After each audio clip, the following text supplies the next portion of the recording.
my pros and cons to the Baylor versus Oklahoma football game. I want to start with the cons since not many of them. The offense turned the ball over 2 times, an interception and a fumble, which Oklahoma only scored 7 points off of those 2 turnovers. The offense allowed 11 tackles for loss. But Oklahoma's defensive line is good, though. But still, you got to execute your blocking better. The Baylor offense didn't score a single point off of those 2 interceptions by Caleb Williams. The offense only had 17 passing yards with 1 touchdown besides that 1 interception on 12 completions on 21 attempts. But it wasn't needed at the very end as much because, look, the run game was going.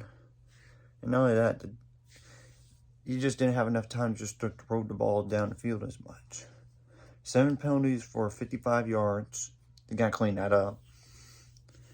I think Christian Morgan, who got hurt during the game, didn't come back in. But we'll see on how he is. And I'm pretty sure the other guys who went down, or other guy or two that went down for Baylor, came back in the game. Now the pros. The offense scored 27 points, though it could have been more, honestly. And because they left some points on the board.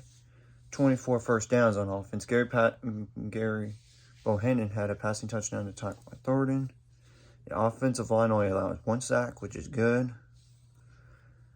296 rushing yards on 47 attempts with 2 touchdowns, including 2 100-yard rushers. And Gary Bohannon had 9 attempts for 107 yards with 2 touchdowns. They just couldn't stop him running the ball yesterday. Aaron Smith had 20 attempts for 107 yards. Tristan Ebner had 40 yards on the ground on 13 attempts. Tyquan Thornton had 4 receptions for 41 yards with that 1 touchdown. 5 for 11 on 3rd down. 1 for 2 on 4th down. The second time they went for on 4th, they should have won. They could have gone for the points. Or gone with a different play, honestly.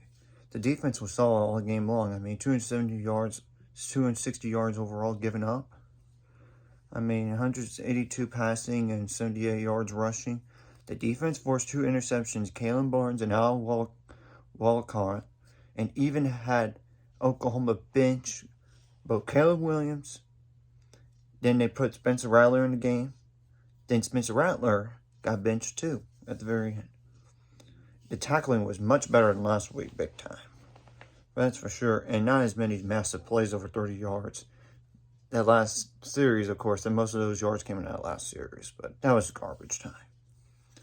5 sacks and 9 tackles for loss on defense.